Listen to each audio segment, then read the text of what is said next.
I do. Skip, Greg Anthony, I worked with him a long time. He really knows basketball. He's picking Portland. Okay, I get that. So in other words, because Shaq, who played the game, was an all-time great, Greg Anthony played the game, because they pick him, if Dame Lillard doesn't deliver, it validates your point he's not that guy, is what you're going to use. That's your argument. When you've never used that argument for any other superstar player that was the underdog and didn't knock off the top seed, you never use that. He hasn't proven anything yet. He hasn't even played in the finals. You can't put him in the same conversation. Chip, Michael Jordan didn't play into a finals until 91. He came into the league in 84. You didn't make that argument for Jordan. When Michael Jordan was a true freshman at North Carolina, in the most talent-packed game I ever covered in college basketball, I was sitting courtside in New Orleans. I saw some kid they called Mike Jordan hit a jump shot to beat Georgetown, and obviously it was Patrick Ewing, their Sleepy Floyd, loaded.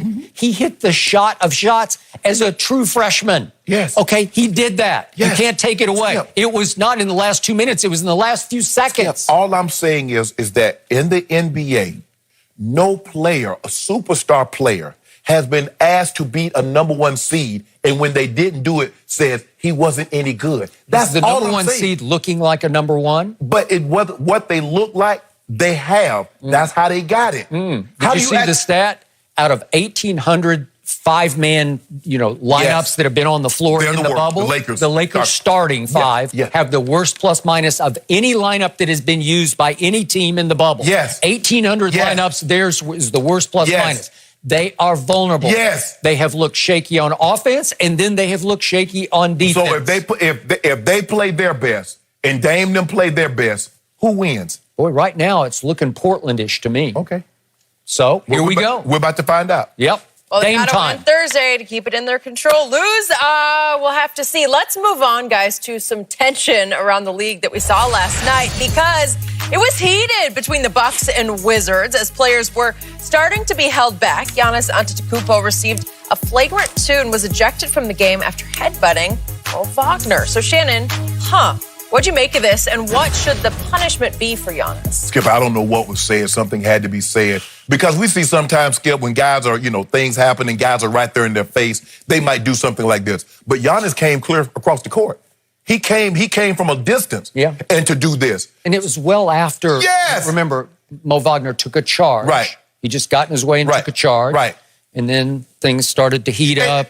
I'm like, okay, because Skip, we saw the brawl between, I think it was the A's and the Astros, where the bench coach says something. Centron. Yeah, and he said something, and the guy's like, what? And he said, and he took off after. Said it about his mom. Right. He got 20 games, the other guy got 5. So I'm like, okay, for Giannis to be way over there and to come back and to do that, did he say something? I get, they say Sterling Brown said, where there's a lot of dirty plays that's going on from game to game. But, so this is the first time that somebody's done something to Giannis?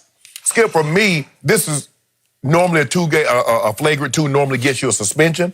But for me, Skip, it's got to be 2 games, because I don't believe he was going to play the last game anyway. So basically, if you say, okay, you're out of the last game, he wasn't going to play. You got to send a message here. You can't do that.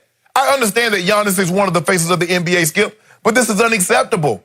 Why would you do that? Do you understand what's at stake here? And I understand, Skip, it was a regular season game or something like that. But I don't believe that a 1-game suspension is all he needs. He should get 2 games, because he's probably So are you saying the last regular in 1 playoff? Yes. Yes. So they're going to play, it looks like, or they play Orlando first round. I am completely with you. He better be gone for at least 1 playoff game. Will that derail Milwaukee? No. Almost certainly not.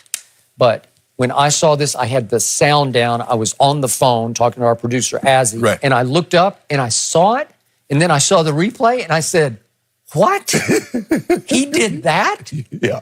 It's WWE. Yeah, that's exactly. You just smashed him right in the forehead with a headbutt. Right. And it was a pretty vicious shot. Right. I was surprised some blood didn't come. I'm surprised also, yes. Okay.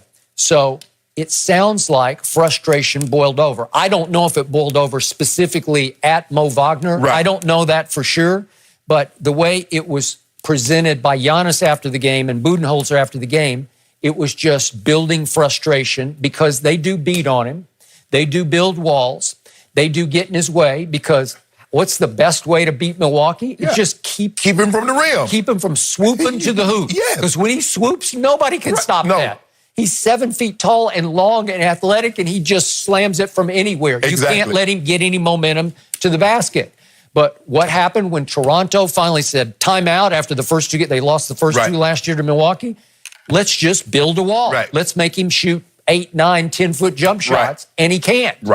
And by the way, he is shooting 63% from the free throw line. So the other way is just send him to the line. Just hammer him, hack him, clutch him, grab him. Whatever you got to do, send him to the line because he has now missed this year 231 free throws.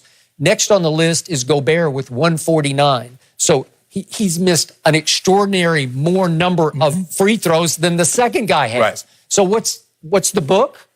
I'm going to fire you. I'm not going to let you dunk it. I'm going to make you go to the free throw line and make two. You go to the line and make your 2 shots because probably you're going to make 1 of 2. That's the odds. And the thing is, Skip, Budenholzer is right there. He walks right by the coach like he doesn't even see Budenholzer. Normally, like, man, I better not do that, coach, you know. And Budenholzer looked like, bro, what are you doing? Yep. So Scott Brooks, coach of the Washington team, the Wizards, said, that's what you have to do to Giannis. You've got to drop off and force him to shoot. So he was defending Mo Wagner, who simply took a charge. And I don't think there were any words exchanged, but I don't know that. You could be right about that. So I don't care if he's the MVP because it sounds like it looks like he's going to be the MVP. Correct. You have to drop the hammer with at least 1 game to say that can't happen again. You can't just randomly get away with doing that. You can't let it boil over. You have to channel your frustration into performance, not to retaliation. Correct. Okay? So what have we seen from Giannis this year? We've seen a new sort of edge to him because what did he do when he was live on TNT picking his all-star team? He said of James Harden, remember, he didn't take him. He said, I want somebody who will pass the ball. Wow. And then after the all-star game, he said, we were trying to go at whoever James was guarding. Correct. Okay, just for the record, James passing the ball, he did lead the league in assists in 2017, and he was 3rd in 2018. So he's pretty good. He does pass he can pass the ball, right? And by the way, just to defend James a little bit right now, defensively, he ranks 24th overall in defensive win shares, which is it's very good for a guy we thought played little to no defense. He's now 5th in steals. That'll work. He's 5th in loose balls recovered. That'll really work. And he's 6th in deflection. So he is defending at a much higher level. He's defending at a different level. He's not great on ball, but he's getting deflections. He's getting steals. He's reaching in and pulling the ball out. If you remember when Houston beat the Bucks, and they asked him something about Giannis, and James Harden said, next question. He's like, I'm not, and remember, he's like, it would be nice, James said it would be nice to be 7 foot tall and be able to dunk everything. That was his line. That's no talent. You know? The line, I wrote it down. I wish I could just be 7 feet tall and just run and just dunk. That takes no skill at all. I have to learn how to play basketball with skill. He said, that I take more pride in. Well, okay, I got it. So this thing has been going back and forth. But, Skip, that's what, I mean, think about what LeBron has had to go through for 17 years, Skip, for the longest time. And you said, Pop used to say, back up. If you're within 3 feet of LeBron, you're still too close. Because if you get any closer, he's going to blow by you. So let's just build a wall. Just let him shoot that. We're not going to let Your odds are better if he shoots that. Because if he gets into the paint, he's going to dunk it or lay it up.